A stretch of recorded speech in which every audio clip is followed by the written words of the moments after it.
యేసుక్రీస్తు ప్రశస్తమైన నామములో మీ అందరికీ హృదయపూర్వకమైన వందనాలు తెలియజేస్తున్నాం. మొదటి సమూయేలు గ్రంథం 2వ అధ్యాయం 1వ వచనాన్ని చదువుతున్నాం.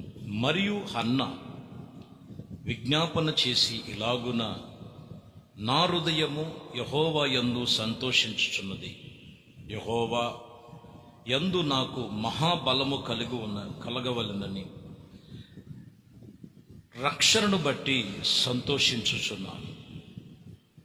ఈ వాక్యములో చివరి మాటల్లో సమూయేలు తల్లిగారైనటువంటి హన్న చెప్తున్న మాటలు, యెహోవా నాకు మహాబలము కలుగు చేసెను, నీ వలన రక్షణను బట్టి సంతోషిస్తున్నాను. ఆయన రక్షణను బట్టి సంతోషం ఉన్నదని హన్న మొదటి ప్రారంభములో బహు దుఃఖాకాంతురాలుగా ప్రార్థన చేసింది. దేవుడు ఆమె దుఃఖములన్నీ కూడా సంతోషముగా మార్చాడు. చాలా మంది జీవితమును మీరు గమనించాలి. ఈ సంతోషము ఆనందము ఎక్కడ ఉన్నది అనంటే ఆయన రక్షణలో ఉన్నది. ఆయన మహాబలము చేత రక్షణను బట్టి వారికి సంతోషము సమాధానము కలుగు చేస్తారు. కాబట్టి ఈరోజు ఆ రక్షణ మన జీవితంలో ఉండాలి. ఆ రక్షణ విషయంలో నిర్లక్ష్య ధోరణి ఉండకూడదు. చాలా జాగ్రత్తగా వాక్యం చెప్తున్నమాట. ప్రతి జీవితము సంతోష సమాధానాలతో ఉండాలంటే యేసుక్రీస్తు రక్షకుడిగా ప్రభుని స్వీకరించి ఆయన రక్షణను కొనసాగించాలి. ప్రభు మనకి ఎంతో సంతోష సమాధానాలు ఉంచాడు. కీర్తన గ్రంథంలో 118వ కీర్తనలో 15వ వచనములో చదివితే 15లో, నీతిమంతుల గుడారములలో రక్షణను గూర్చినటువంటి ఉత్సాహ సునాదాలు వినబడుచున్నవి. యెహోవా దక్షిణ హస్తము సహకారమైగా చేయుచున్నాడని చెప్తున్నారు.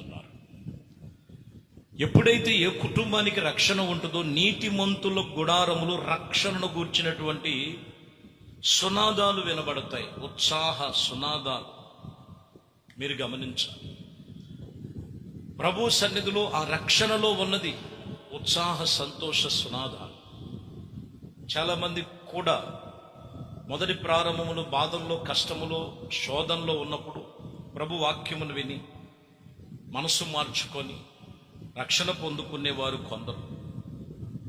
మరికొందరేమో, అయ్యా మాకు హెల్త్ బాగోలేదు, హెల్త్ బాగుంటే మేము రక్షణ పొందుకుంటాం అని కొంతమంది ఒడంబడిక తీసుకున్న వాళ్ళు కొందరు. మరికొందరికేమో పెళ్లిళ్ళలో బాప్టిసాల రక్షణ కావాలి.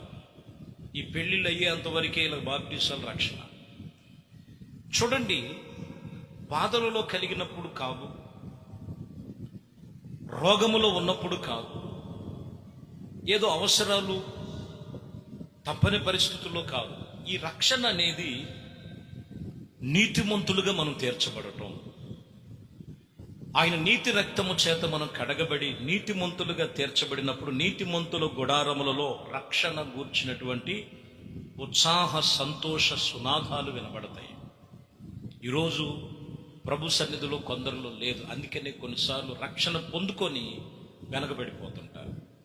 వ్యసనానికి బానిసైపోయి, తాగుడికి మరలా తిరిగి, మరలా సినిమాల చుట్టూ, పేకాట్ల చుట్టూ, నానా విధమైనటువంటి బలహీనతల్లో పడతాం. ఇలా చేస్తున్న కొందరు ఉంటారు. కొన్ని విషయాలు చెప్తుంటారు, అయ్యా ప్రార్థనకు వచ్చి రక్షణ పొందుకుని మేము పడిపోయాం. దేవుణ్ణి విడిచిపెట్టి రక్షణను విడిచిపెడితే ఇంతకు ముందు కన్నా ఇప్పుడున్నటువంటి పరిస్థితులు మరింత ఎక్కువగా వారి మీద పడతాయి. అంటే ఇది దేవుడు శిక్షిస్తున్నాడు అని మీరు అనుకుంటారు కొంతమంది. కాదండి, అపవాది అయిన సాతానుడు గురించి చెప్తాడు. ఒక మనిషిని వదిలి వెళ్ళిపోయిన తర్వాత ఆ ఇల్లు శుభ్రముగా ఊడ్చి అమర్చబడి ఉంటుంది.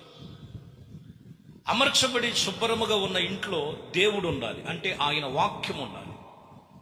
ఆయన వాక్యము లేకోకుండా ఖాళీగా ఉండటం వలన విడిచిపెట్టినటువంటి తన ఇంటిని విడిచిపెట్టి నీరు లేని చోట తిరుగుతున్న అపవిత్రాత్మ వచ్చి అందులో ఎవరు లేకపోవటం వలన వెళ్ళి చెడ్డవైన 7 దయ్యములను వెంబడి పెట్టుకొని వచ్చను. ఆ మనిషి మొదటి ప్రారంభ స్థితి కంటే ఇప్పుడున్న పరిస్థితి అపవాది వచ్చి ఇదిగో వాడిని గలిబిలి చేసి బహు చెడ్డవిగా మారిపోతాయి. చాలా జాగ్రత్త. యేసయ్యను మనము అంటుకొట్టుపట్టి ఆయనతో మనం జీవించాలని తీర్మానం చేసుకున్నాం. ఆయన ఎక్కడ మనం విడిచిపెట్టకూడదు. దేవుణ్ణి విడిచిపెడితే అపవాది సాతాను చేతుల్లో పడతాడు. కాబట్టి ఇదిగో నీ కుటుంబంలో రక్షణ సునాదాలు వినపడాలి, సంతోష సమాధానం. ఎందుకు నీవు నీ ముఖమును వికారాన్ని చేసుకుంటావు అంటాడు. రక్షణ గురించి దేవుడంటే, మారు మనసు అంటే, ప్రభుతో నడుచుకుంటంలో ఎందుకు నీకంత ముఖం వికారం? కొంతమంది జీవితంలో నెహెమ్యా కాలంలో నెహెమ్యాకు ఒక ఉద్యోగం, రాజుగారికి పాత్రను అందించేటువంటి ఉద్యోగం. ఎందుకనంటే నెహెమ్యా చక్కని వాడు. అతని ముఖ స్పర్శ చూస్తే అంత చక్కగా ఉండేటువంటి తలంపులు కలిగినటువంటి నెహెమ్యా. ఈ రాజు ఒకగానొక సమయంలో నెహెమ్యా గ్రంథం 2వ అధ్యాయం 2వ వచనంలో చూస్తే, కాగా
ముప్పై 33వ వచనంలో చూస్తే, ఆ రాత్రి ఆ గడియలోను అతని వారితో తీసుకుని వచ్చి వారి గాయములను కడిగను. వెంటనే అతని ఇంటి వారందరూ బాప్తిస్మము పొందిరి.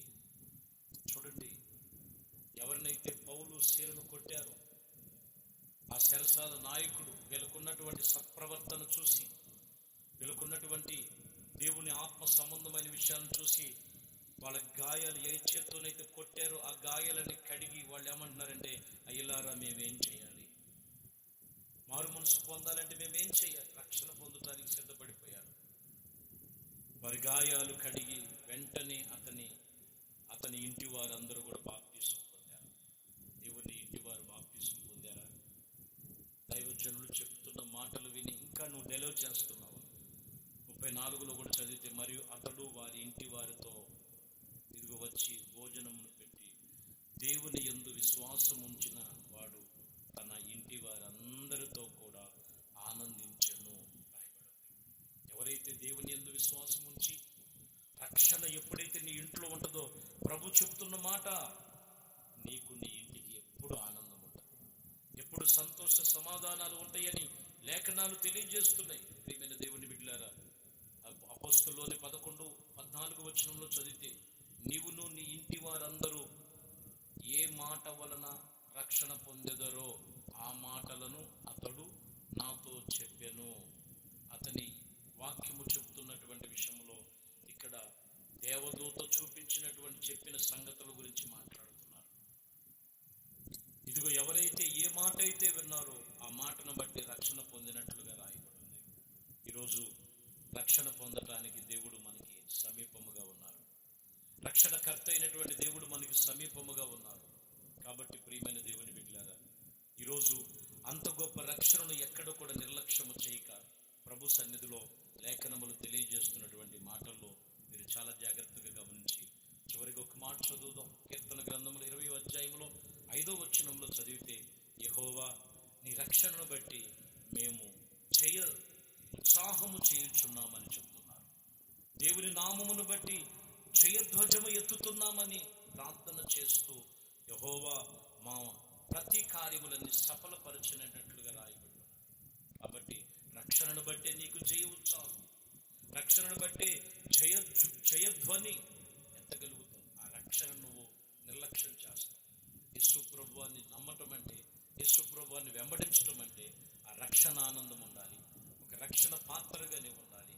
ఆ రక్షణలో నువ్వు జాగ్రత్తగా ఉన్నట్లయితే నీకు అక్కడ జయ ఉత్సాహము, సంతోషము, నీ కుటుంబానికి నెమ్మది, అన్ని విషయాల్లో ప్రభు నీకు సమకూర్చునుగాక. కాబట్టి ఆ రక్షణలో ఉన్న ఆనందము నీకు, నీ కుటుంబాలకు కలుగునట్లుగా ఈరోజు ప్రార్థన చేసుకో.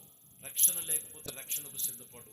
రక్షణ పొందుకున్న నీ జీవితంలో ఎక్కడ పడిపోయావో, ఎక్కడ జారిపోయావో, ఎక్కడ దేవునికి విరోధముగా ఉన్నావో నిన్ను సరిచేసుకొని అంత గొప్ప రక్షణను జాగ్రత్తగా కొనసాగించేటువంటి రోజులు ఈ రోజులు దేవుడితో నిబంధన చేసుకో. మీ కొరకు నేను చిన్న ప్రార్థన చేస్తాను. మీరందరూ కూడా ప్రార్థనలో ఏకీభవించాలి. పరిశుద్ధుడు అయిన తండ్రి ప్రభువా, మీ శ్రేష్టమైన పరిశుద్ధ నామమును బట్టి స్తోత్రాలు.